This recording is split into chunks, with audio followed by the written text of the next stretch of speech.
shamayim va'aretz ezri me'im Adonai oseh shamayim va'aretz.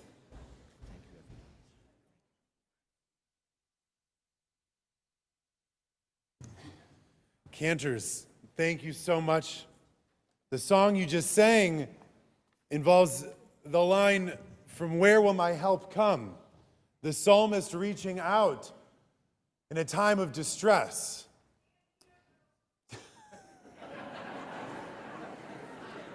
Well, we can hear you.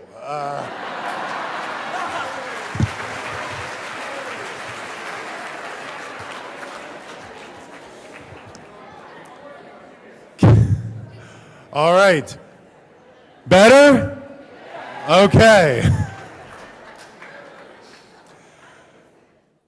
The psalmist crying out in a moment of distress, "From where will my help come? Me'ayin yavo ezri."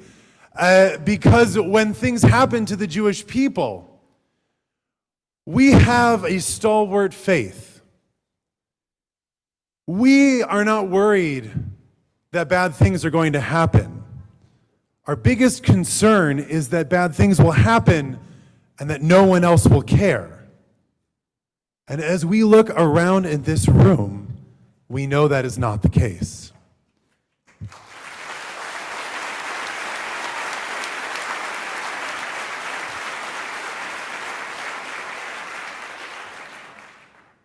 I want to thank all of you for being here this evening. I want to thank you for showing your support and your strength. The Latin word for religion is the same as the word for ligament, because that which binds us together, the ligaments that hold our society together, are our faith in each other, in the world, in God. And when that is threatened, then the things that hold us together are threatened as well. And so everyone being here tonight shows that we are strong and that the ligaments that hold our society together are very much intact. I want to thank everyone for being here this evening. I want to thank the representatives from our government who have reached out, the governor, Senators Casey and Fetterman, who have all reached out to show their support. I want to thank Congresswoman Scanlon for being here with us this evening. Thank you.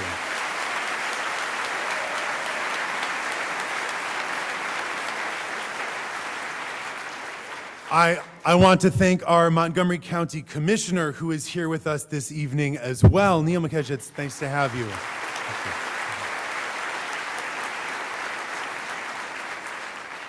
We are blessed with many officials, with Lower Merion commissioners, with school principals. It is so good to have all of the members of our community here. We're blessed to have many dignitaries from our Jewish community as well. Michael Balaban, it is wonderful to have you, the head of the Federation, here with us this evening.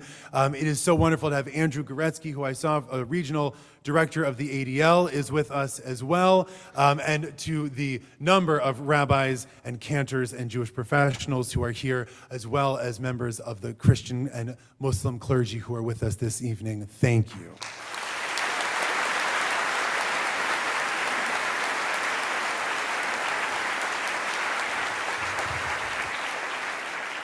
We're going to have a few speakers share a few words with us, and then we are going to offer words ourselves, words of prayer, words of song, and we will conclude with the evening prayer service that we do in the synagogue every day of the week. We are thrilled and delighted to begin a few speakers with the president of our synagogue. We invite Josh Cohn, please, to share a few words at this time.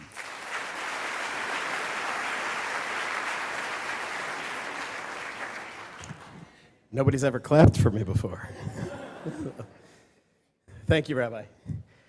In the past year as president, and over the nearly 13 years that my family have been members here, I've always been in awe of this place.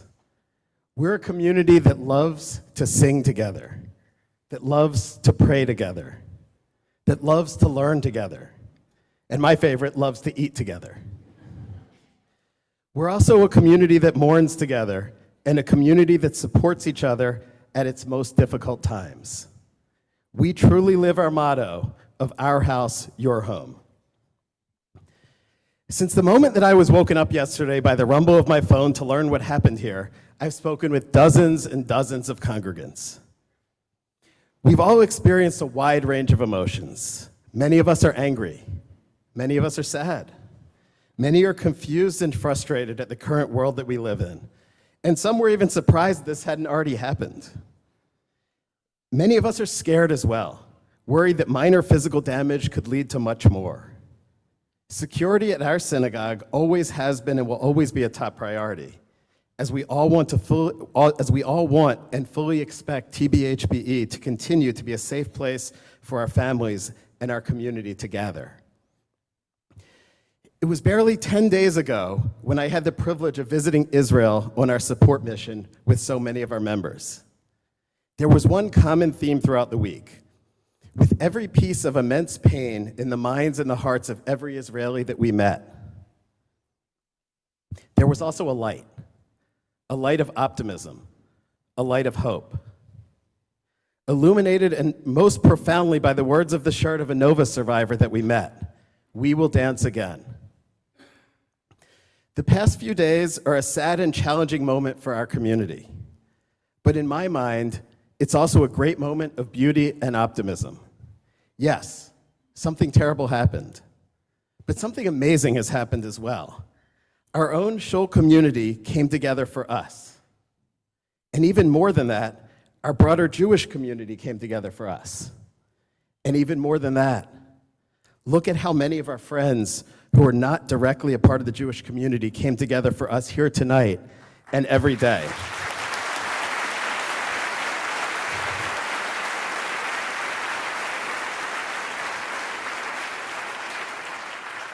From our police to our elected officials to the broader faith community and to everybody here, our extended family and friends, you have sent a loud and clear message to us and everyone that hate and anti-Semitism are not a part of the core values of our community.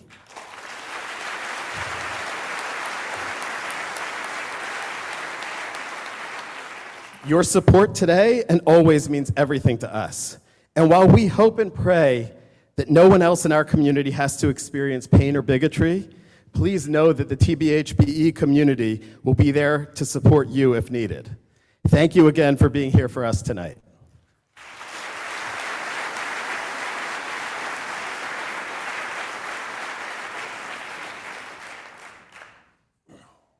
We now turn to a representative from the governor's office who is also one of the best Torah readers that this synagogue has. We turn to Uri Monson, a representative from the governor's office, as well as a representative from that pew right there where he's found every single Shabbat.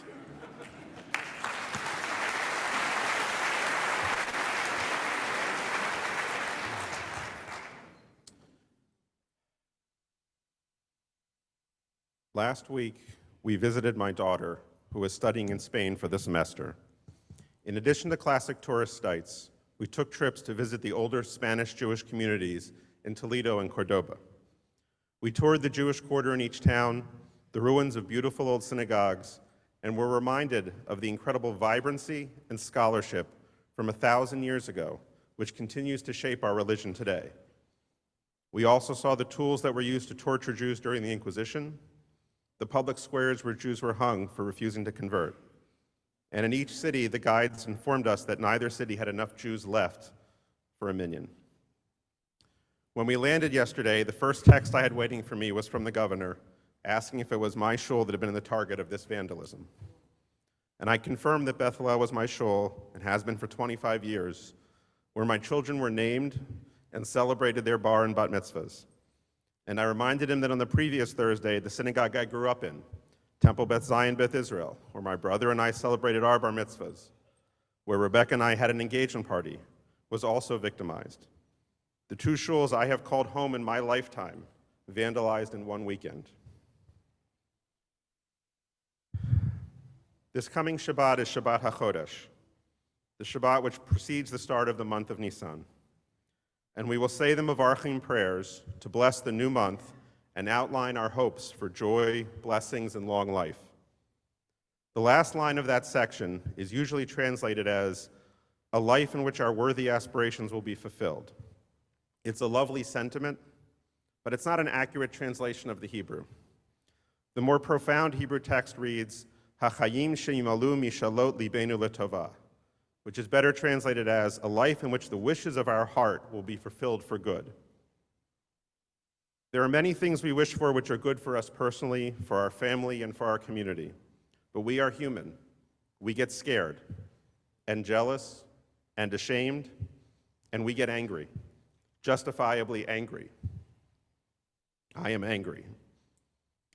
This blessing for the new month embeds in our prayers that it is okay to be angry. It's permissible to have wishes in our heart, or even scream out to the heavens, calls for vengeance and punishment. But as the Mevarchim prayer states, we leave it in our Creator's hands to translate those raw emotions into a positive result for the greater community, to take the wishes of our heart and fulfill them for good. As I deal with my anger, elements of our trip to Spain leave me with resolve and hope. First, despite the destruction of the communities in Spain, their language, songs, traditions, teachings live on to this day because we have survived for over 2,000 years. The golden age of Spain was a period of flourishment in arts, literature, science, math, for all communities. Jews, Christians, and Muslims didn't just live in harmony, they thrived because they existed in a state of interfaith cooperation. Today, so many centuries later, we live in a commonwealth founded on a similar vision by William Penn, as a place where all people can live in harmony. Especially during this time of conflict and rising hate and extremism, it is more important than ever that we come together to recommit ourselves to combating hate, fostering the spirit of religious tolerance and acceptance that the Commonwealth of Pennsylvania was founded on. That's what I see in this room today. People who have come together to renounce hatred and stand up for what's right. The outpouring of support from my personal community, my professional community, regardless of religion or political persuasion, embodied by the broad coalition of support in this room, give me resolve. And when we were in Cordoba, visiting the House of Sfarad, the Jewish museum in Cordoba, a tour of college students from multiple countries was touring as well. As they left the building, they began singing and dancing to Am Yisrael Chai in the streets of Cordoba. As we heard those words being sung in the streets where Jewish communities had flourished over 1,000 years ago, it gave me hope. Am Yisrael Chai.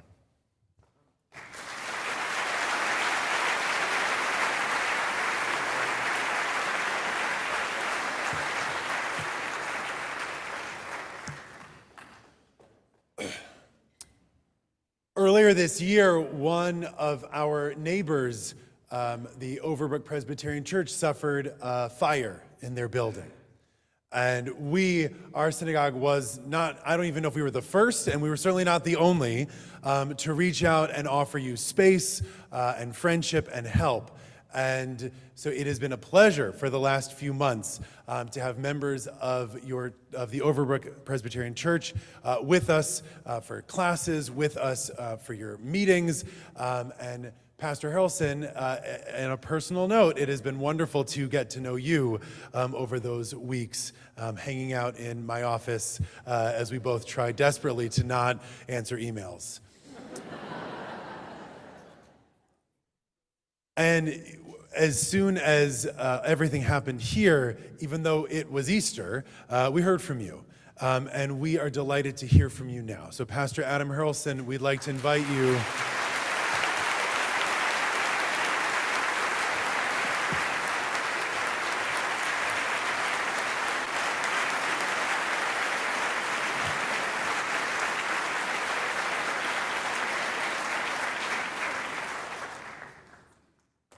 I bring greetings and blessings from Overbrook Presbyterian Church and from the Presbytery of Philadelphia. I know I'm not the only Christian clergy in this room as well, and I recognize all of them who've showed up here today. I am grateful and honored to be here, though saddened by the circumstances that brings me here. A few years back, I joined a delegation of Christian clergy and scholars in Jerusalem to spend time with some scholars and clergy there. Actually, Reverend Dr. Chaz Howard was with me, who's here tonight. One of the first people that we talked to was a scholar of kosher law, which felt an odd first introduction. Something a few of us knew little about. And the scholar began by telling us a hypothetical situation, which was an introduction to Jewish pedagogy. He said, suppose you are cooking a stew, a good stew, a delicious stew. He said, but inadvertently, some milk gets in your stew. He said, how much milk has to get in the stew before you throw it away? Now, none of us knew the answer to this. He said there have been traditionally two schools of thought. He said the first school of thought is a ratio. 1/60. I see the rabbis nodding. That's good. If it is less than 1/60 of the stew, the volume of the stew, you're okay. So the other tradition says, go next door to your non-Jewish neighbor and have them taste it, and if they can taste the milk, you can't eat it.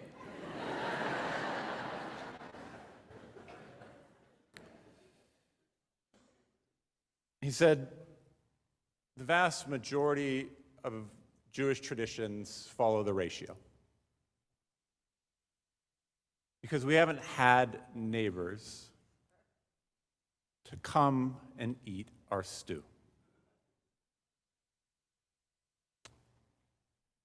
The Christian church has failed to be that neighbor for most of its history. As clergy who have inherited a tradition, it is now our opportunity and option not to pass on this inheritance.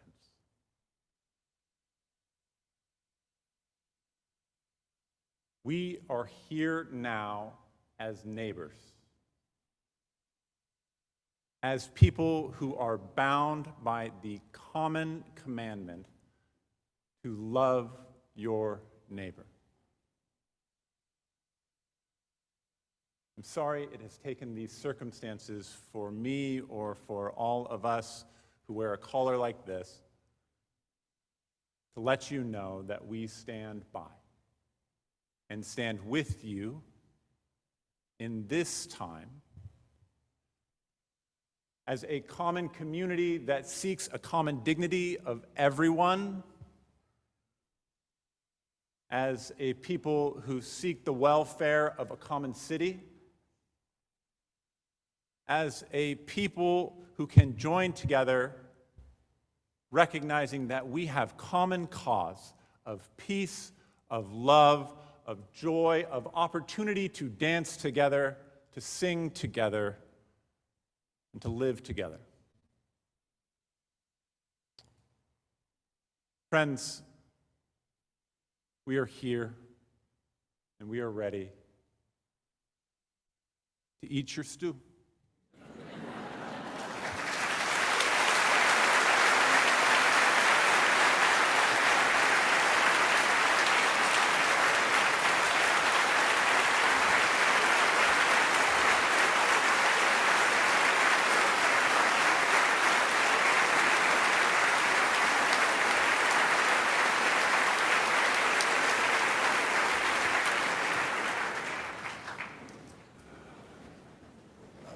I'd like to ask, I know that Pastor Harrelson pointed to some of the non-Jewish clergy and communal leaders that are in the room. If you're able, I'd like to ask you to come to the beam at this time. I'd like to invite you to join us here so that we can read a prayer of peace together. If you're here, I know I saw Imam, thank you for being here. Pastor Chaz, please come down.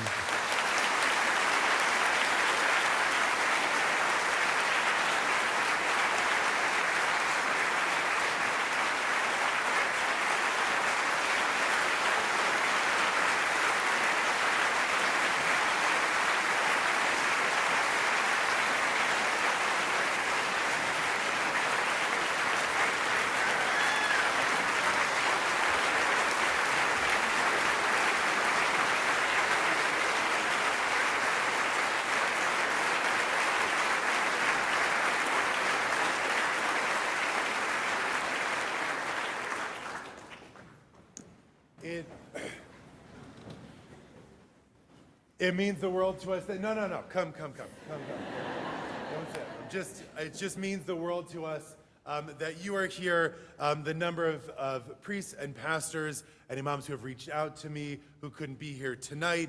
And you would honor us if you would offer a prayer for peace that we read in our Sidurim, in our prayer books at this time. Anyone would like to follow along? It's in the prayer books in front of you on page 178.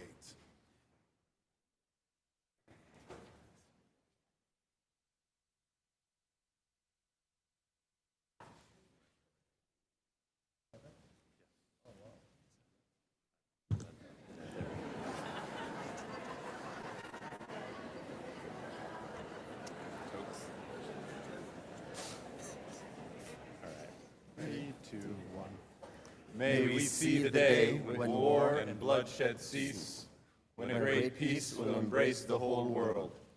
Then nation will not threaten nation, and the human family will not again know war. For all who live on earth shall realize we have not come into being to hate or to destroy. We have come into being to praise, to labor, and to love. Compassionate God, bless the leaders of all nations with the power of compassion. Fulfill the promise conveyed in Scripture. I will bring peace to the land, and you shall lie down, and no one shall terrify you. I will rid the land of vicious beasts, and it shall not be ravaged by war. Let justice and righteousness flow like a mighty stream. Let God's peace fill the earth as the waters fill the sea. And let us say, Amen. Amen.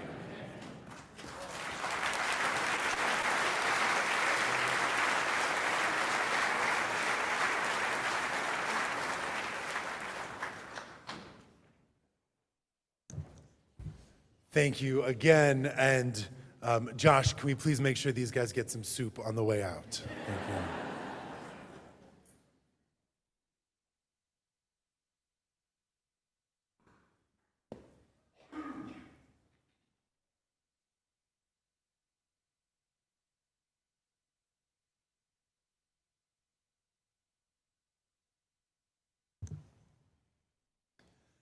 Again, I want to thank all of you for being here tonight. I want to thank you. We're here tonight for a simple reason, a silly but important reason. We're here tonight because someone painted a symbol on our synagogue, a swastika across a banner supporting Israel. We don't know who did it. We don't know their reason. All we know is that it was meant to hurt. It was meant to make us afraid. And when I say us, I mean all of us here. We are not the first synagogue, we're not the first church or mosque in this area even to be vandalized. The swastika may have been painted on our property, but it hurts our entire community. It hurts to see this symbol, which for many of us has existed only in old photos, but old photos from a horrible time. It's a symbol that we see painted on our sign, and we worry, does this mean those times are upon us again? Because we are also here tonight for a more complicated reason than just vandalism on a sign.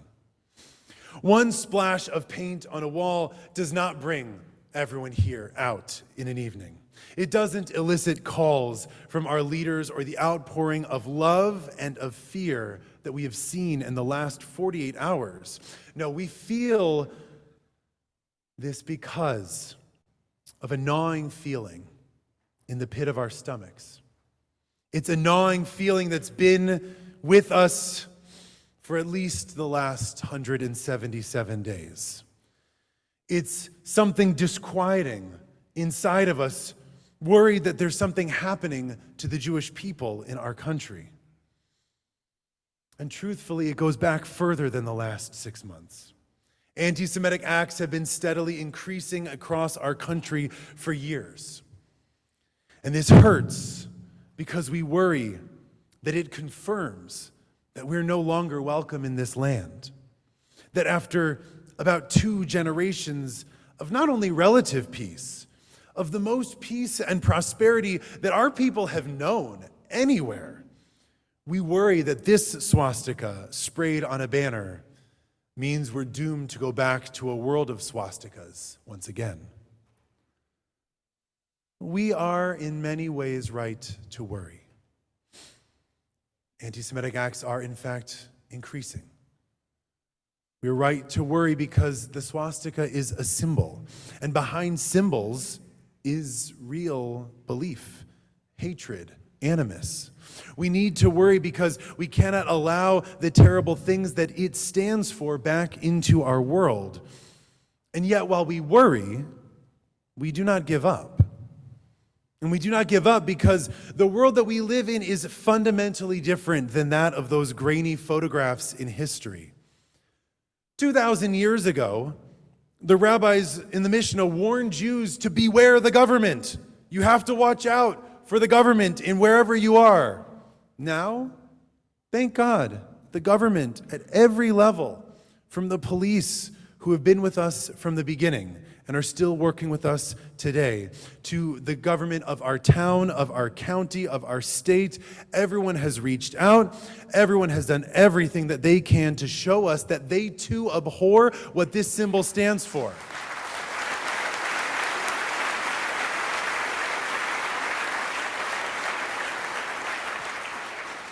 There is no other time in our people's history when the same could be said. And again, we thank those of you who are here for all that you've done. The world is also different because the non-Jews around us have reached out. Christians and Muslims have extended offers of solidarity and help. Thank heaven for your help in this moment now, but also in the work of fighting anti-Semitism ahead. The Midrash of the rabbis tells us that when the forces of hatred are released in the world, they do not distinguish between the righteous and the non. It is all of our jobs to work together to fight hatred in all of its forms wherever it is found. Know that you have an ally in us, and we are thankful to have an ally in you.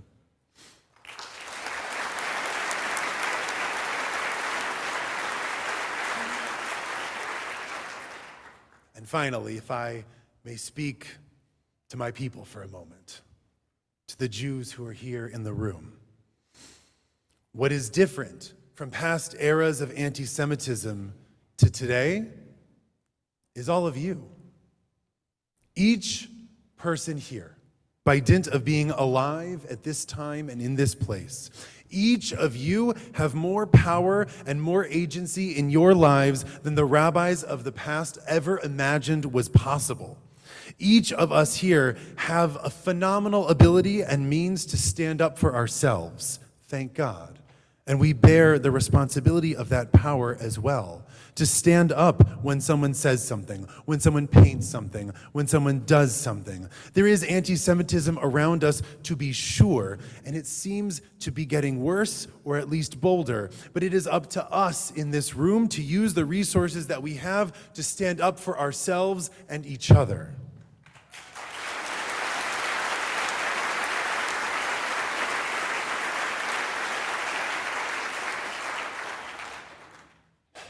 In this room, the day before our synagogue was vandalized, at this table, we read from our Torah a line.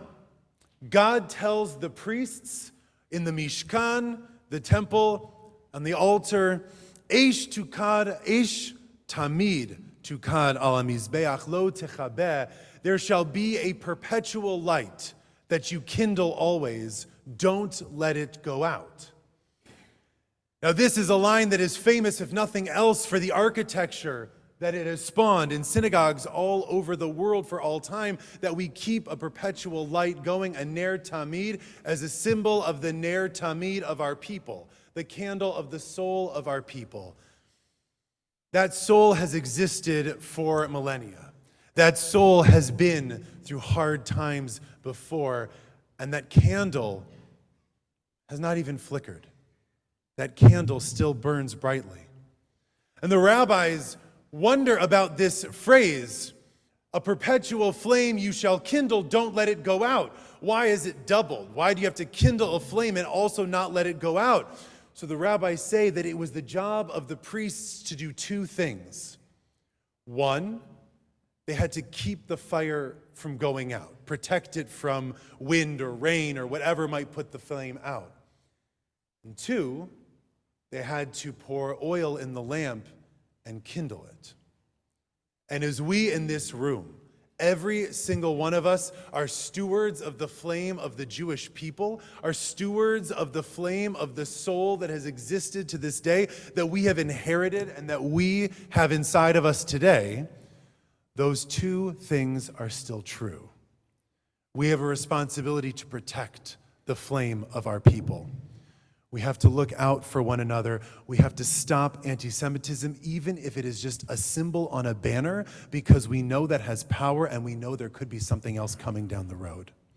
We have to stand up when we can and where we can to protect ourselves.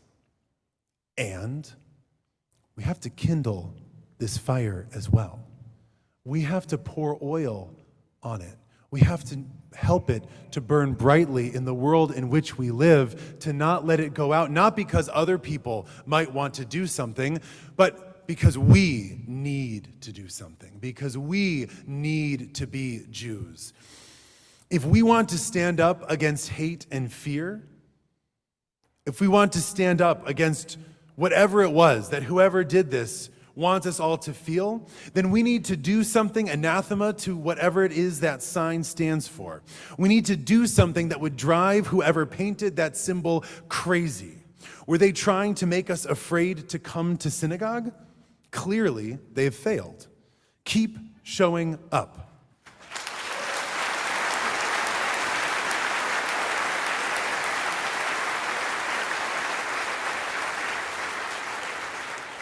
Your presence in a synagogue tonight is a testament to your commitment to being a part of the people and kindling that flame. But friends, synagogue happens more than just tonight. Your presence is needed every week. At whichever synagogue you go to, friends from pick one, just come, anywhere you want. I want this Shabbat to be the most well-attended Shabbat in mainline Jewish history.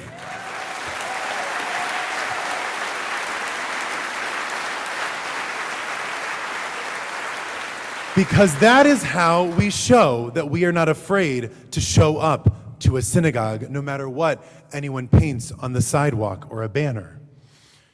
Were they trying to make our support of the state of Israel waver? Our support for Israel does not waver.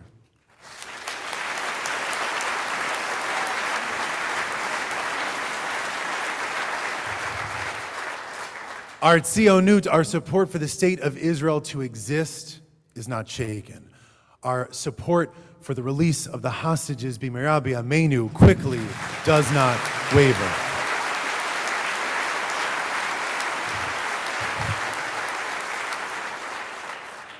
We will put out another banner.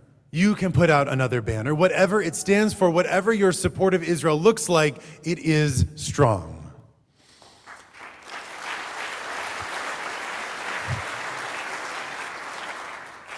And if the swirls of paint were meant to sow isolation and disunity, and again, look around, they have failed.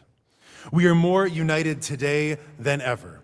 We will use this moment and this time to come together, to reach a hand across the divide, whatever divide that might be. Faith, ideology, whatever it is, our strength comes from being together. Our strength comes from growing together, and we will not stop growing and being together.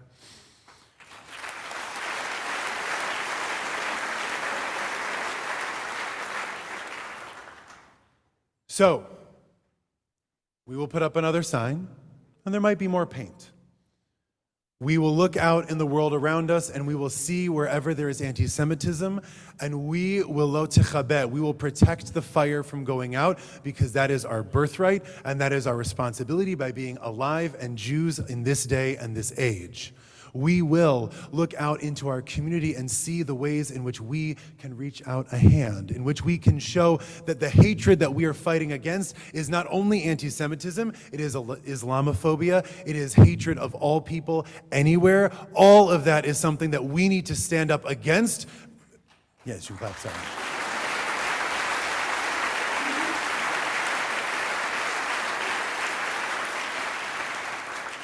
And that will come hand in hand with kindling the fire of our people.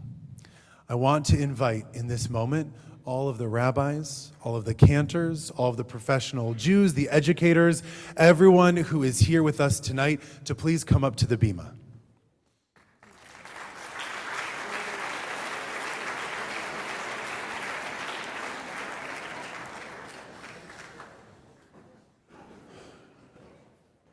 Friends, we live in an amazing Jewish community. There is so much that we have to offer. There is so many things that we have to do. Hi, guys. Come on in.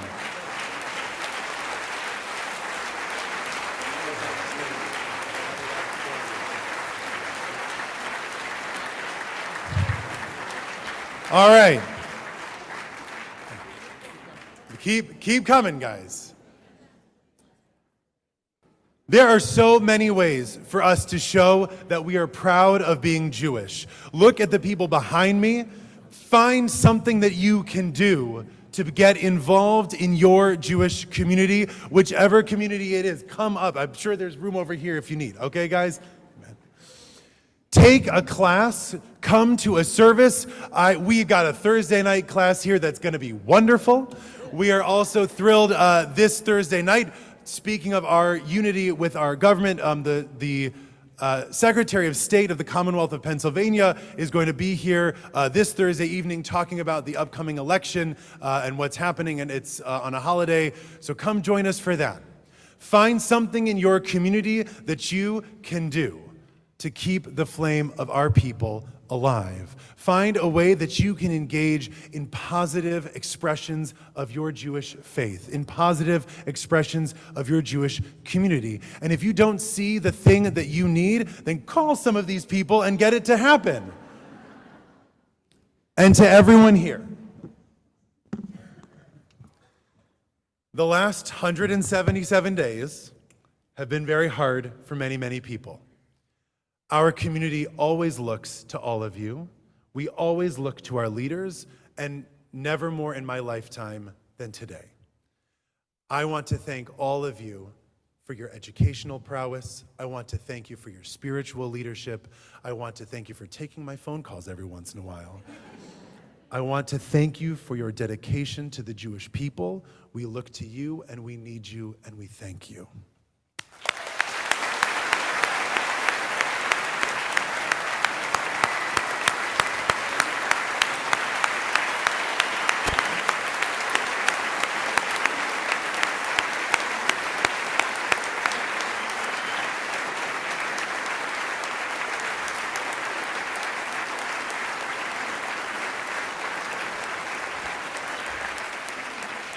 So we are going to do two things. We are not letting you guys go without singing. So we are going to sing a song all together, O Say Shalom. And then in about 10 minutes, we're going to begin Mariv, the evening prayer service. If you have to go, if you need to leave, you can quietly leave. We thank you again so much for being here.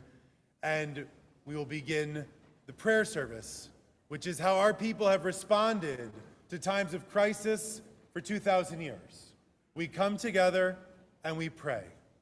So rabbis, cantors, educators, directors, if you can help us in that moment now and lead as we sing Oseh Shalom together. Oseh Shalom bimromav hu yaseh shalom aleinu ve'al kol Yisrael ve'imeru amen. Oseh Shalom bimromav hu yaseh shalom aleinu ve'al kol Yisrael ve'imeru amen. Oseh shalom bimromav hu yaseh shalom aleinu ve'al kol Yisrael ve'imeru amen. Thank you so much for being here. Friends, thank you for coming. We will see you all in Shul this Shabbat morning.